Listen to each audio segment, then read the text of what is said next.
Good afternoon. My name is Brenda Suggett, and I'm the Executive Director of CARSP, for the Canadian Association of Road Safety Professionals. I'd like to welcome you to today's webinar entitled Hearing from Police Leaders, Perspectives on Surveying Police Personnel about Traffic Enforcement Attitudes and Behaviors. This is part of a series of regular monthly webinars that CARSP offers free to its members. We also post the recordings of each webinar on our website, and that's also accessible to our members and also to the public, the ones that are not the most recent, so the previous ones are accessible to the public.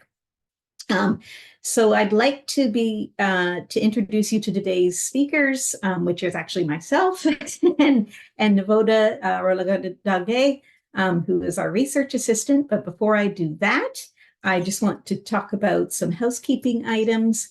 So we will entertain questions throughout, I should say, at the end of the webinar. And we ask that you put them into the Q&A function at the bottom of your screen. Now, once again, you can actually submit them anytime during the webinar, but it's at the end that we will answer them. Also, we do have a post-webinar survey that we would really like you to fill out. It'll pop up automatically as you exit the webinar at any point. So we ask that you fill that out. It gives us some ideas of what you liked about today's webinar, how we can improve, and any topics that you'd like to see going forward.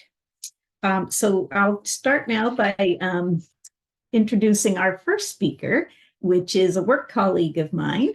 Nivoda works as a postdoctoral fellow at the University of Manitoba. She has also been working as a research assistant for CARSP since May 2021. Nivoda received her PhD in civil engineering from the University of Manitoba. Her PhD thesis focused on developing an effective approach to set weather-responsive variable speed limits and thus improve road safety in adverse road weather conditions. Nivoda received her master's degree in environmental systems engineering from the University of Regina and her bachelor's degree in civil and environmental engineering from the University of Ruhana, Sri Lanka. So please join me in welcoming Nivoda. Thank you, Brenda. Oops, sorry, just 1 second.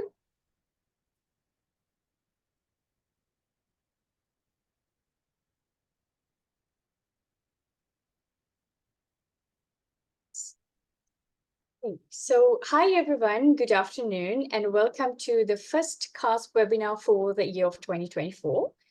This webinar is titled Hearing from Police Leaders, Perspectives on Serving Police Personnel about Traffic Enforcement Attitudes and Behaviors. In this webinar, Brenda and I will be presenting the results of one of the projects that we did here at CARSP. Next slide, please. This is our agenda for today. We will walk you through what motivated us to do this study, what is the significance of this study, and how we actually did it, and the results, what we found, and what we are going to do next. Next slide, please. So before we begin, I would like to give a big shout out to our amazing project team, which is very well-rounded, that brings experience in multiple disciplines. So we, in our core group, we have academics in our group, and we also have individuals with backgrounds in engineering, public health, and epidemiology. Our core team has members affiliated with the Canadian Association of Road Safety Professionals, CARSP, the University of Manitoba, the Centre for Addiction and Mental Health, CAMH, and also the University of Western Ontario. In our extended team representing the enforcement sector, we have Chief Rob Martin, who is the chief for the West Grey Police Service and who is also affiliated with the Canadian Association of Chiefs of Police, CACP. And we also have Chief Superintendent Rohan Thompson from Ontario Provincial Police, who is affiliated with the Ontario Association of Chiefs of Police, OACP. Next slide, please. Okay, so risky driving. Risky driving has always had this scary, long-lasting relationship with road safety. Risky driving, in fact, is a significant factor for a significant contributing factor for fatal collisions.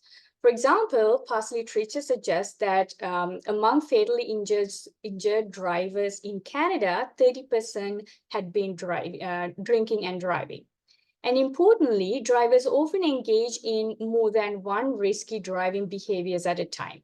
For example, the collisions that involve speeding may also involve drunk driving or distracted driving, or they may have been engaging in the usage of psychodynamic drugs and all other sorts of risky driving behaviors. The next slide, please. One way to save the lives lost to such risky driving behaviors is to strengthen traffic law enforcement, which is also one of the three main pillars of road safety. The definition of traffic enforcement in the context of this study is policing of different traffic laws or policies, such as impaired driving laws and speed limits. Next slide, please. Although policing traffic laws can, in fact, deter risky driving behaviors, traffic enforcement is often recognized as a challenge. For example, WHO, the World Health Organization, identified traffic enforcement as a challenge, and it also highlighted the lack of enforcement or traffic enforcement worldwide in their 2018 report. Therefore, it is very important as road safety researchers to determine or identify the factors that could potentially affect or contribute to influencing police officers' engagement in traffic enforcement activities, which can eventually help improve road safety. Next slide, please. In terms of past literature, we found this study that was conducted in the United States that focused on understanding law enforcement attitudes and beliefs about traffic safety among police personnel. This report was published in May 2019, and their aim or their main goal was to identify factors contributing to police officers' traffic enforcement efforts in different law enforcement agencies within the United States. To do that, they first conducted a series of semi-structured interviews with police leaders, such as chiefs or deputy chiefs or sergeants or sheriffs. And they later went on to survey frontline police officers in 4 US states. Next slide, please. The results were quite interesting. For example, most officers they surveyed acknowledged traffic safety and traffic safety enforcement as a top priority for them, as well as their colleagues, as well as their policing agencies. However, about 24% of the surveyed officers, which is a significant proportion of the surveyed officers, stated that they have noticed a recent decrease in enforcement. And also, most officers experienced a lack of support for their enforcement work or enforcement activities from judiciary, that is, local prosecutors and judges. And importantly, some officers also experienced a lack of recognition for their traffic enforcement work from their police service, the policing agency, or their supervisors. And confirming the importance of traffic enforcement training, officers who had more training in enforcement showed more interest in or more willingness to engage in traffic enforcement activities by themselves. Next slide, please. However, we were quite astonished by the lack of quite similar Canadian studies to evaluate, to identify the factors affecting police officers' traffic enforcement behavior, except for the studies conducted by Dr. Evelyn Vangelis in 1986 and Dr. Brian Jonah in 1999. I believe they're both present in the audience today, and they're also a part of our co-project team. So I'd like to take this opportunity to thank them and to state that the study that CARSP is doing is hugely benefited by their experience and expertise in this field. Next slide, please. So at CARSP, we launched a project to address this gap of the lack of Canadian studies that focus on traffic enforcement behavior among Canadian police officers. The ultimate goal of this study is to understand the factors that affect police officers' traffic enforcement behavior which will eventually help strengthen traffic enforcement in Canada and ultimately enhance road safety. The study methodology was designed in 2 phases, similar to the study that was conducted in the US. The first phase conducted a series of semi-structured interviews that were conducted with police leaders who are police chiefs, deputy chiefs, or sergeants. And the second phase distributes an online questionnaire survey among frontline officers. Here, I also wanted to acknowledge our funders. The first phase, which was the interview study, was jointly funded by CARSP, the Canadian Association of Road Safety Professionals, and MITAX. And the second phase is funded by the Road Safety Research Partnership Program, RSRPP, of the Ontario Ministry of Transportation. Next slide, please. So this overall study is designed to address 6 research questions in total. The first research question is, how do frontline police officers prioritize traffic safety enforcement relative to other police priorities, such as narcotics, homicide investigations, mental health, and other police priorities? The second research questions we are planning to address is, what attitudes, beliefs, and perceptions about traffic safety enforcement activities are held by frontline police officers in Ontario? The third research question is, to what extent do officers engage in traffic enforcement activities? Next slide, please. The fourth research questions we are planning to address in this study is, do frontline police officers perceive a change in prioritization of traffic enforcement within policing agencies and/or courts during and after the COVID-19 pandemic? The fifth question is, how do road safety and traffic enforcement attitudes, beliefs, and behaviors and perceptions of recent changes in their prioritization vary between service types, urban and rural settings, years of policing experience, and socio-demographic variables? The final research question is, are police officers' attitudes, beliefs, and perceptions about road safety and traffic enforcement related to officers' traffic enforcement activities? Next slide, please. These are the expected outcomes of our project. We plan to provide recommendations to the policing community concerning strategies to increase traffic enforcement or traffic safety enforcement. So these recommendations could include methods to improve the effectiveness of existing training, or methods to develop new training activities, as well as leadership and cultural changes, which could potentially help improve or increase the perceived value of conducting traffic safety enforcement. And we are also planning to provide some recommendation for the addition of duty and performance requirements focused on traffic safety enforcement. Next slide, please. So as I explained earlier, this overall project is conducted in 2 phases. However, in this webinar, we will only focus on the first phase of this project, which is the interview study with police leaders. So the goal of the phase 1 of the overall project is to gather additional insights into the 6 research questions that I discussed a few slides back.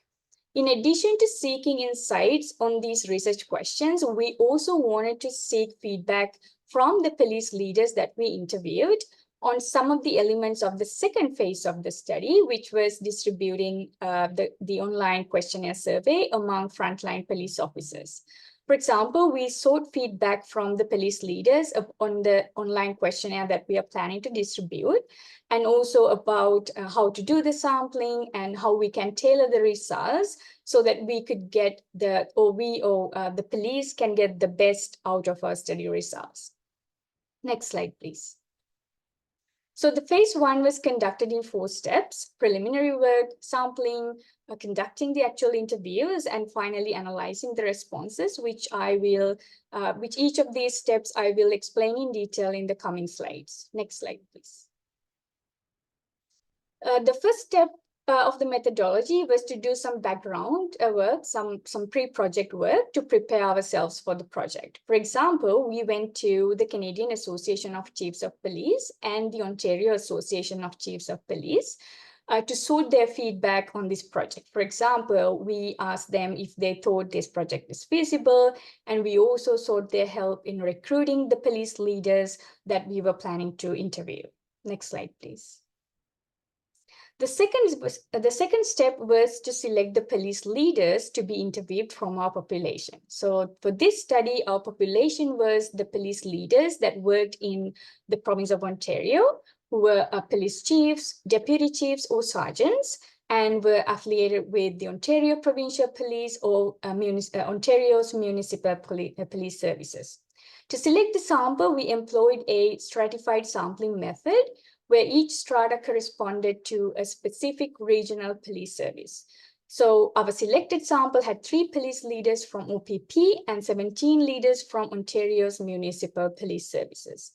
And the map to the right of the slide shows the spatial distribution of the police regions where the interviewed police leaders work.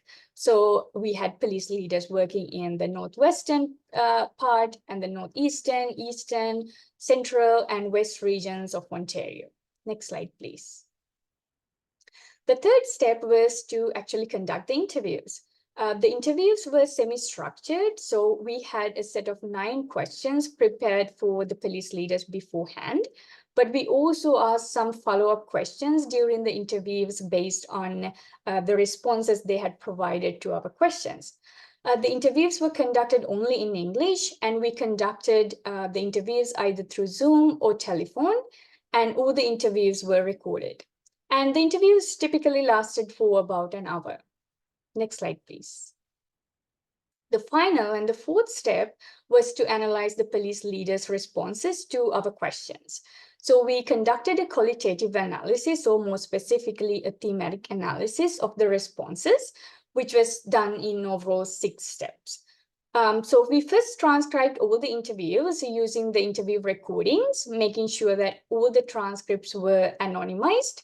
What that means is if someone was to look at a transcript, they would not be able to say which police leader is associated with what transcript. And once all the transcripts or all the interviews were transcribed, all the interview recordings were also deleted. And in the second step, Brenda and I started developing a coding template for the transcripts. So first, we took the first transcript and we sat independently and read the transcripts. And then we separately developed a coding template for that first transcript. When developing these coding templates, we always picked important statements or ideas or phrases expressed by the police leaders. And after we have developed a coding template, we met with each other and then went through the coding templates that we have separately developed. And we discussed the similarities and the differences among our coding templates. And then we would finalize the coding template for that interview transcript. So that, for example, for the first interview transcript. So once the coding template for the first transcript was finalized, we used that coding template as the basis or base to develop the coding template for the second transcript. And then we would separately develop the coding template for the second transcript, and then again need to compare our coding templates and finalize the coding template for that second transcript. And we repeated the same process until all the templates, all the transcripts were coded, and we have developed 20 coding interviews. And once we have developed, once we have completed developing all the 20 coding templates for the 20 interview transcripts, we identified that there are some themes that emerge from the police leader responses.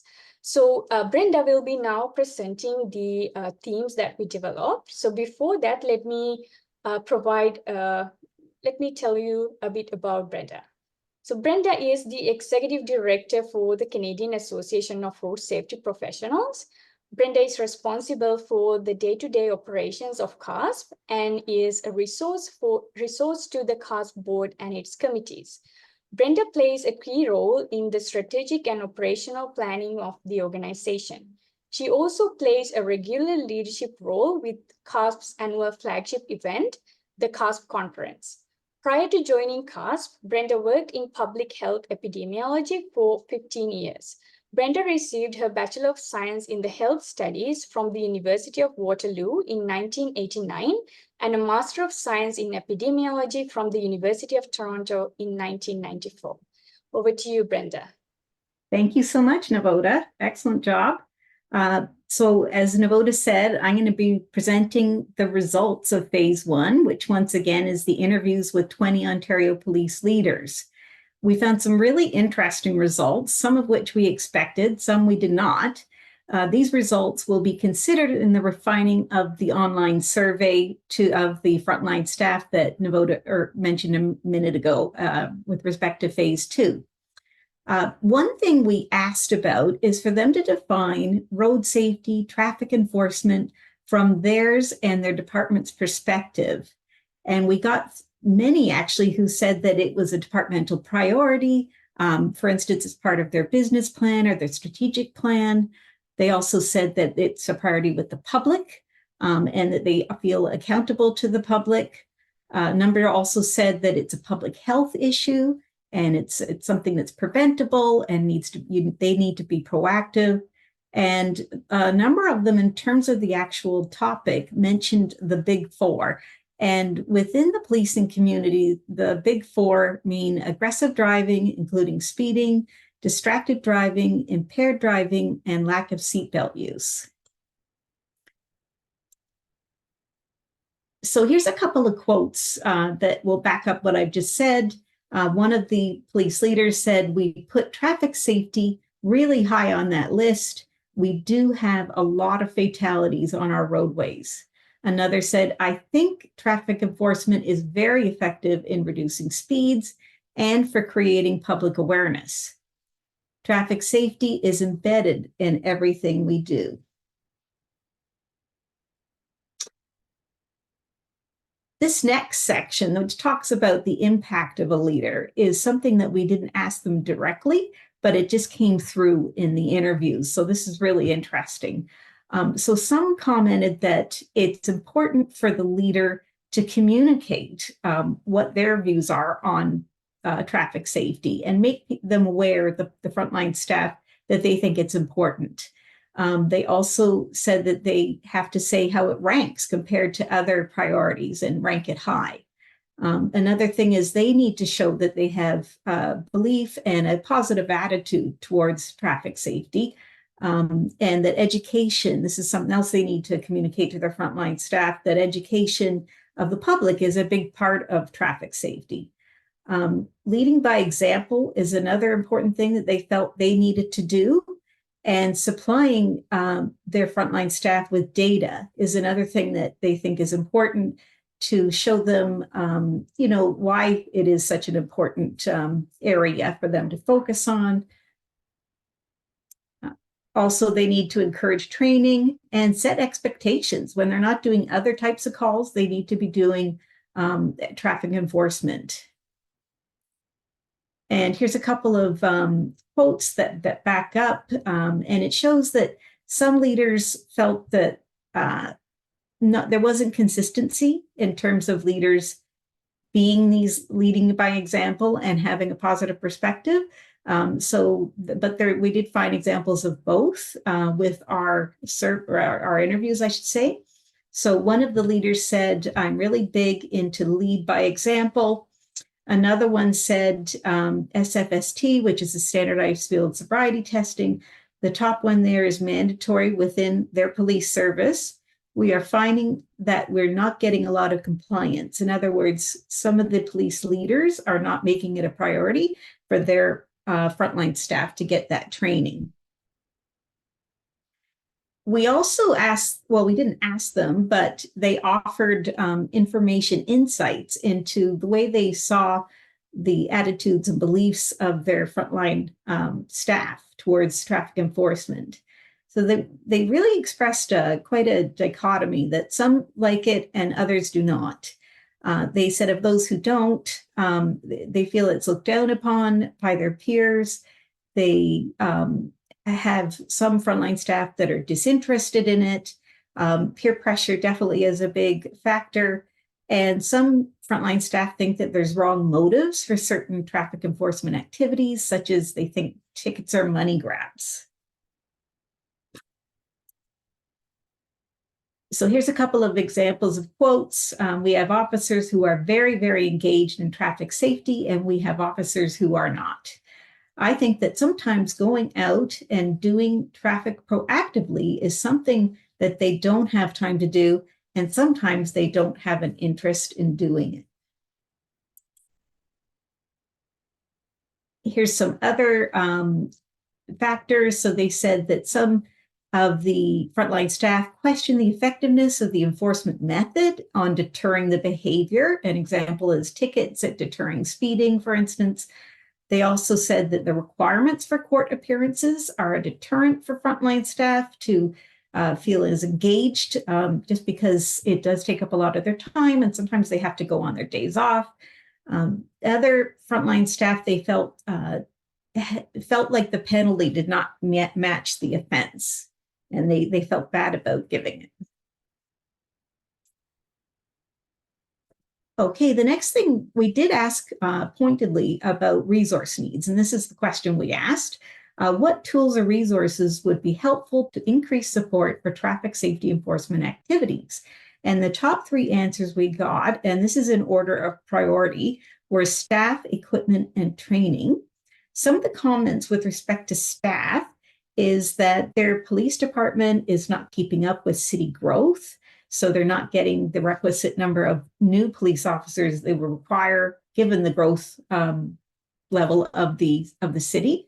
They felt that during COVID, understandably, the resources were diverted elsewhere, but they have never returned to pre-COVID levels. They also said they have recruitment challenges. Again, what we've just heard in terms of the police leaders, the way they express that the frontline officers see traffic enforcement, some of them see it in a negative light. So it's a bit difficult to recruit them into it if they're already not really, sold on it. The other thing is attrition. So once they do get in, some leave because, again, they're disinterested, or they feel the peer pressure, it's looked down upon, or they may not feel as confident as they wish, because something that leaders mentioned is some of the training that occurred during COVID was subpar. Another thing they expressed in terms of staff is just that there's a lack of funding for them. In terms of equipment, they mentioned that there's a shortage, but also a lack of proper management. So something's supposed to be in stock according to your records, but it's not there. And the types of equipment that they mentioned were things like automatic speed enforcement, roadside screening devices for alcohol, automated license plate readers, red light cameras, and speed signs. They also talked about the availability of standardized field sobriety testing was not as available as they wish, and also that once again, the training in that area, even during COVID, was subpar.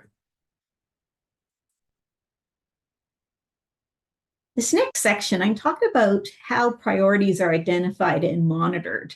And once again, this is an area that we didn't specifically, I forgot that I had a couple of quotes here. So in terms of resource needs, the first one is funding for additional officers is needed to enforce these laws to stop the offenders. And another quote was, in terms of resource needs, the lack of equipment will score very highly in terms of being a priority. Okay, now this is the next section, which I'm going to be talking about how priorities are identified and monitored. So again, it's a question we never asked, but it came through in the interviews. And we did find consistency in the sources that they would use to decide these priorities. So they all used data to some degree, and they all involved all four of these stakeholders. Now, in this section, I'm just going to focus on the data, but a little farther along in my presentation, I will get back to talk about these stakeholders. Okay, so in terms of data, there were different sources. Most of them used the MTO and the third party, which is the property damage only type of collisions that are recorded. But some also had an internal system that they developed themselves to gather information. Now, I'll explain what that gathers with respect to the type. So with type, MTO would gather information on charges laid, and it's very standardized in terms of what gets reported. Again, the third party is the property damage only type ones. And then again, this internal system that some of them have, they developed it to give them a bigger picture of what was happening in terms of the collisions and the behaviors and things happening in their area. So it would record things like complaints of road rage, near misses, other types of behaviors that you wouldn't normally get recorded into one of the more standardized types of data collection system. They also found that there was inconsistency. I should say we found that there was an inconsistency in who uses the data. In some police services, only the leadership have access to it and use it. And in other ones, they encourage their frontline staff to look at it. And also inconsistency in terms of how it's used. In some services, it's used to identify hotspots, and in others, it's not. Okay, so here's a couple of quotes. We maintain very tight statistical data on a weekly basis that allows us to see where we're performing and for identifying hotspots. And another leader said, we have found that sending out crash statistics and showing where crashes are has any bearing on sending people out to do enforcement. And it also, sorry, I think I might have misread that. We have not found that sending out crash statistics and showing where crashes are has any bearing on sending people out to do enforcement. And it also doesn't decrease the fatal motor vehicle collisions. Okay, so continuing on then with how priorities are identified, also with respect to the data, some leaders spoke of limitations in how they determine priority areas for traffic enforcement. They talked about how sometimes complaint-driven priorities trump data-driven priorities, and in their opinion, they think that they should be more follow more the data-driven priorities, and also the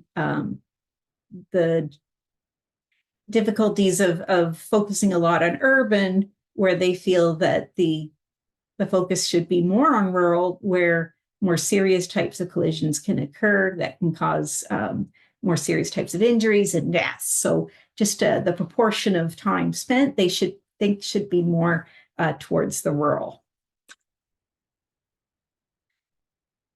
Some of the police leaders also mentioned that they wish they did more information and knowledge exchange with other police services. They wish to learn from each other, especially from other services which have similar catchment areas as them. They wish there was a more formal way set up to share their traffic enforcement success stories as well as lessons learned. And lastly, they wish they had comparative data. And this is about the partnership. So I've come back to this. So basically, they do work with each of these 4 different groups, and I'm just going to touch on each of them. So again, they all work with each of these 4 different groups, but there is varying degrees to which they work with them. With elected officials, when there is a change in government, this can present some new challenges, new players, new policies. Also, they can't always rely on a sustainable level of support from elected officials, especially if there's, say, a tragedy that causes a new surge of support or resources diverted to a certain cause. This may not continue once it's not in the public's mind anymore. Another thing is that some officials are myopic and they think that road safety is just strictly a police priority and isn't something that other departments should be part of. In terms of the justice system, again, there was inconsistency in the type of relationship. So some had positive, some had negative. The amount of time that was required for court appearances is something that it kind of, was a bit of a deterrent, I guess, to lay charges, as well as, to have a positive relationship, I guess, with the judiciary. Pleading down or dropping charges was something that they felt demotivated police. Pleading down or dropping charges, since they also felt sent a negative message to the public that you can kind of get away with it. They also felt that you needed a streamlined process for dealing with tickets. And here's a couple of quotes. We have one provincial prosecutor. We have a very good relationship with him. He has a very open door policy, even from the frontline officer. Anyone can call him at any time for advice. And another person said, we have seen a trend where significant traffic-related charges and enforcement efforts get played down to lesser charges, sends the wrong message, ceases to be a deterrent, creates feelings that maybe we are not as supported as we could be by the judiciary. So the other two partners are the province, or MTO, and the public. So with MTO, overall, they're viewed very positively. There's inconsistency of involvement by the police service with the province. And it also varies who initiates involvement in a campaign. Sometimes it's the police service, sometimes it's MTO coming out. A lot mention the commercial truck driver campaigns. That seems to be one that they work quite regularly with the province.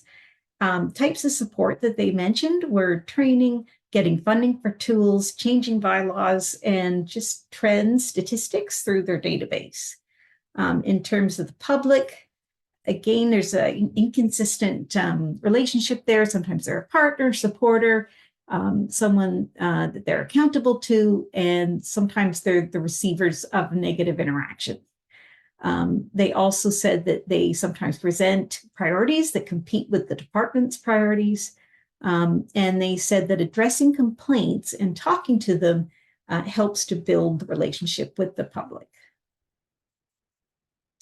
Okay, in terms of COVID-19, again, we didn't ask directly what they thought was the impact of COVID-19 on traffic enforcement, but we did ask them if they'd seen any changes over the last 5 years. So 5 out of the 20 said that they hadn't seen any changes in terms of traffic enforcement activity. 15 out of the 20 did say they saw changes. First of all, they saw less traffic on the road, therefore there was less enforcement that was needed. And the most significant thing they mention is the backlog it caused in the court system as the courts closed due to COVID-19. And then later on, when the virtual court system started, this helped to deal with it. And that's a result of COVID, development of this virtual court system. Many mentioned, just with respect to the court system, they said the pleading down of charges due to cases being backed up, it reduced morale within the police department, and they felt it sends the wrong message to the public. As well, it took away learning opportunities, particularly for new officers. Some people actually saw a positive, though, with the virtual court system. They said that it enabled them to deal with the cases more timely, and it creates more access. Okay, here's a couple of quotes. So the push is on to maybe reduce some of the charges that are backlogged in courts. Another one said, prosecutors are definitely one of the key partnerships, and I think that in normal times, they definitely support us, except for the COVID-19 recovery thing. Also, with respect to COVID-19, during it, they said there was staff resources were diverted, and there was a reduction in staff who either exclusively or even periodically did traffic enforcement. And once again, that the traffic enforcement activities have not reverted back to pre-COVID levels. There's also a change in the percentage of time that's focused on prevention rather than enforcement. So there was a decrease in the amount of time focused on prevention. There's also a decrease in the number of staff receiving certain types of training, for instance, SFST. Some noted improvements. There was a couple that noticed, and again, it was over the last 5 years, so it may not even have been during COVID, but some noticed improvements over that 5-year period, such as adopting Vision Zero, targeting hotspots with data rather than randomly.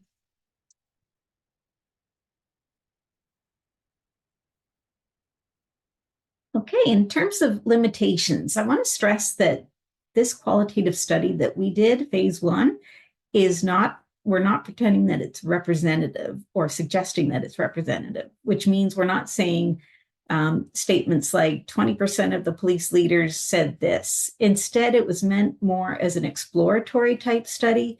We wanted to learn more about the factors and issues and things that we need to be considering for our phase 2 survey of our frontline police officers. So it was to get a better understanding of the issues that are particular to Ontario and to Canada as well. So the other limitation is that we're only looking at police in Ontario.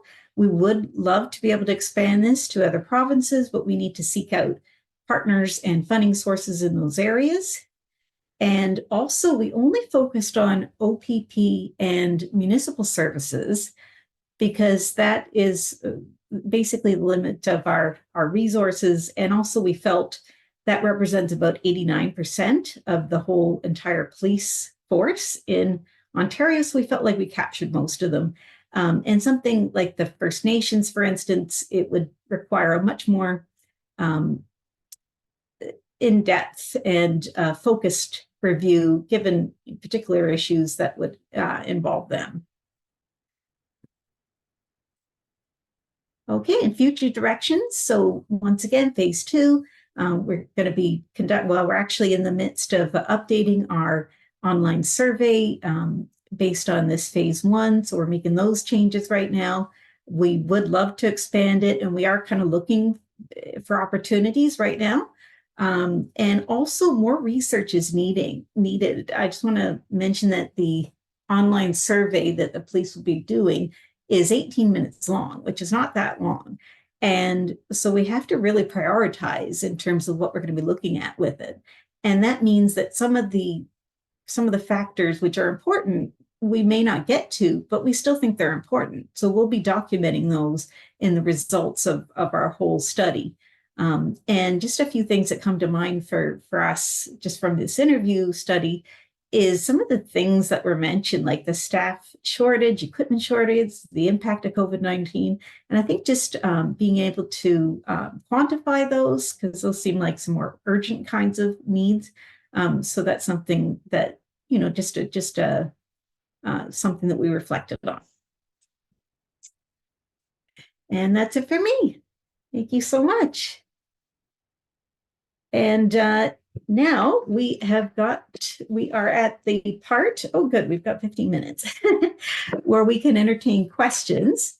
And I'm not seeing any questions in the Q&A area. So there's one just popped up. Okay, good. Okay, wondering if commercial vehicle safety enforcement officers are part of the frontline officers to be interviewed. Now, are those, I would imagine those are with respect to the MTO, that those are people that I think would work with them. And if that is the case, then no, we are just restricting it to the municipal services as well as OPP. Okay, and I'm just going to go, the second one is, why was there only one interview done in the Eastern region?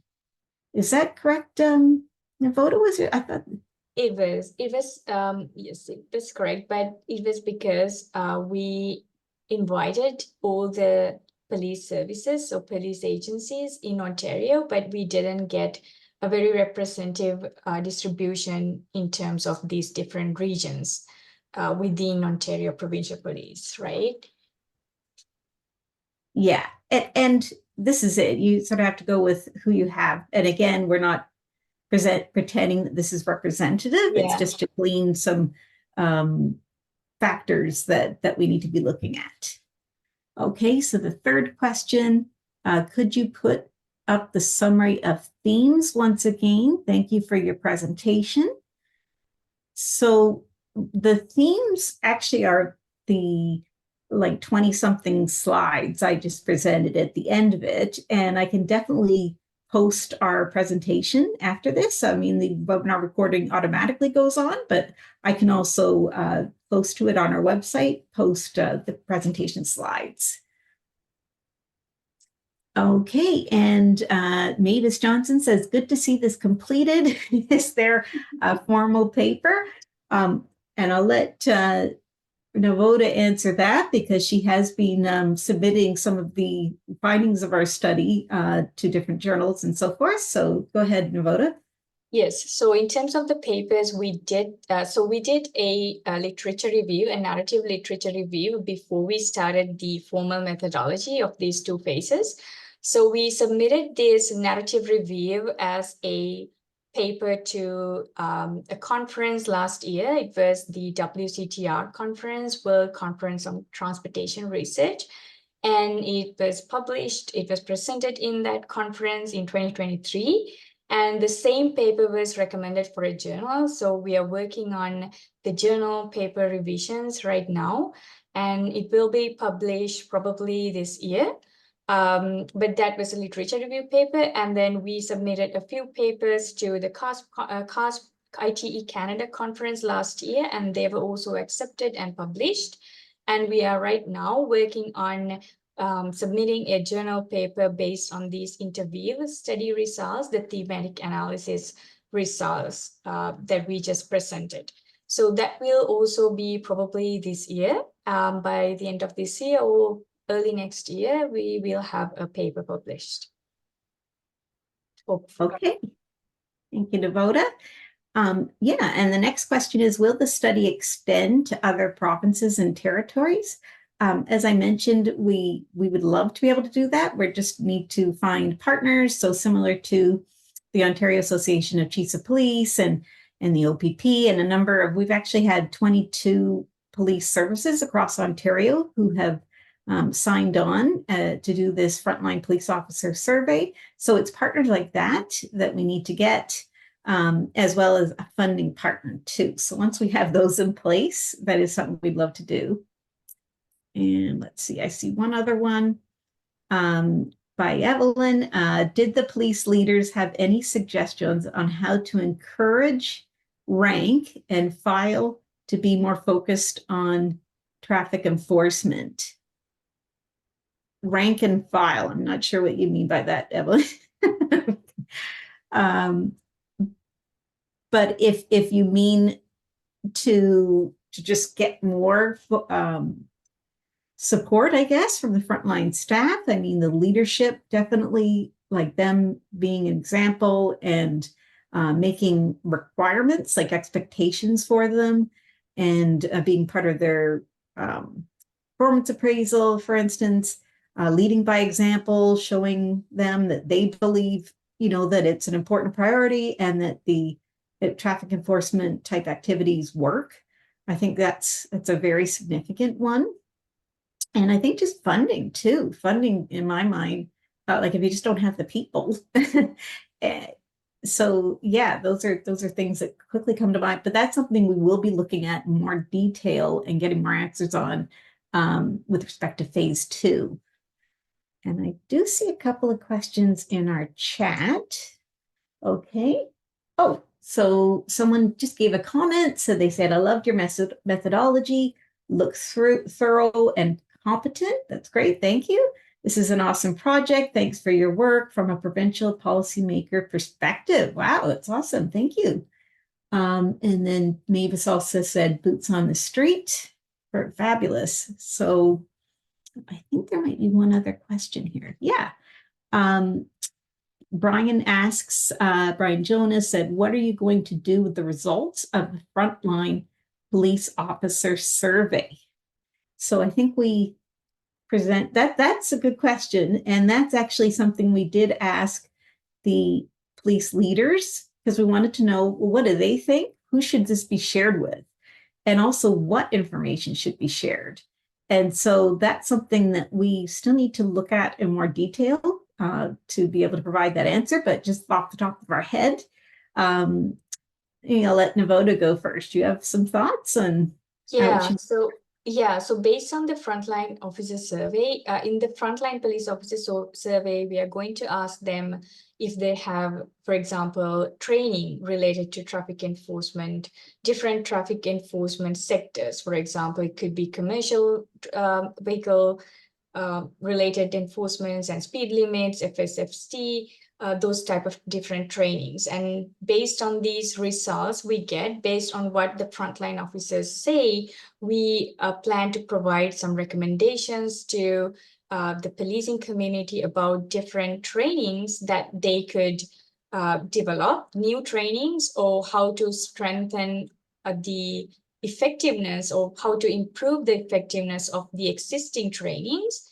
Those type of recommendations, and also some recommendations about the changes that are required in the leadership or cultural changes to increase or improve the value of conducting traffic enforcement, or some recommendations about duty and performance requirements. Those are the main outcomes of the survey, of the overall project. Thanks, Navoda. And just in terms of who to direct these recommendations to, a lot of the leaders felt that it should really go all the way through. It should not only go to the top brass and also the associations themselves, like the OACP and CACP, but it should come right down through to the frontline staff, because they figure they feel, I should say, that it's important for them to, and also because they would have participated in this survey, and it's nice to give the people who've done the work like follow up and say, this is how we used it, and to see that it actually does get used too. Because sometimes they receive these surveys and they hear nothing about them afterwards. And to sort of follow up with that, I think, is important, but also because it's important for them to hear as well. Is there any other? Yes, we have Evelyn's clarification about what she meant by rank and file. Oh, okay. In the chat. So she meant frontline staff. Oh, okay. So I think we answered that then. So to add that, so Evelyn is saying it has been an issue for decades that leaders have won few, while frontline officers are often not interested in traffic enforcement. And so that was very much reflected in the leadership interviews. Most leaders said some frontline officers are very engaged in traffic enforcement, while majority is not. Some are divided based on their interests in different policing activities. For example, some of the police frontline officers, young police officers, are very interested in homicide investigations, drugs, narcotics, those type of things, whereas traffic enforcement is very much overlooked. And sorry, go ahead. Sorry, go ahead. No, go ahead, Brenda, that's okay. I was just going to share that there is one police force in particular, though, where people compete and they trip over each other to get into their unit. It's seen as a very elite, and I know not every police force can afford or has the resources for such a specialized unit, but I'm just offering that as, there is sometimes ways that you can make it more desirable or improve the culture. So if we could learn a bit more about those police services and how they, are able to get the view, I guess, of traffic enforcement to be so positive, I think that would be something very interesting to explore.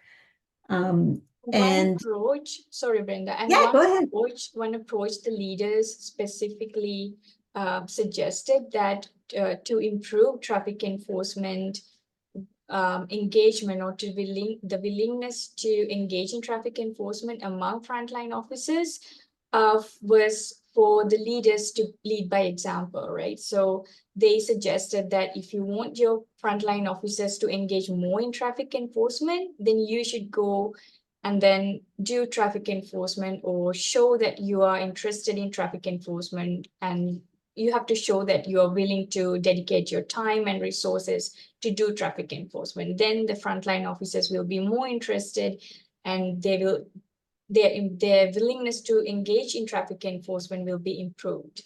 So that was one theme that we identified from the police leader interviews. Yeah. Great. Some more And I have questions in the chat. Yeah, I've got some other questions. So Paul Bowe says, for frontline officers, will you separate divisional staff from specific traffic services? So we did ask, there's a question on the online survey that asks whether their position is dedicated to traffic enforcement. It also asks if they are part of a specialized unit. So we are capturing whether it's just something they do periodically, and we're even looking at how often they do it and what types of, so we are getting it down to a very, minute level in terms of what we're capturing. And I think that is part of the plan, is to see if there are differences between those. The other thing that we're doing is looking at what we're calling rural and urban. And the way we've divided those is municipalities that have 100,000 or more, we're considering the more urban centers, and those who have less than that are the rural centers. So we will be looking for differences with those as well. And just someone said, glad to see MTO rated as excellent partner. Great. And I think that someone works at MTO. So that's good. Okay. Is there any other question? That's good. Well, thanks so much, everybody. Thanks for all your positive feedback. And actually, we have someone else on who has been in the shadows here, Christine Wickens, in case we had any questions that we couldn't answer. I don't know if you want to say anything, Christine. Sorry to put you on the spot, but she's I think you and Navoda have done a masterful job, and thank you so much for representing the team and taking the lead on phase 1 of the research. You guys have done an amazing job. Thank you. All right. Yeah, so we're excited. Anyway, so we will keep you posted, and we will continue to give webinars on this project as we progress. And you'll also see presentations at the CARSP conference. So thank you so much, everybody, and have a great rest of your day. Bye.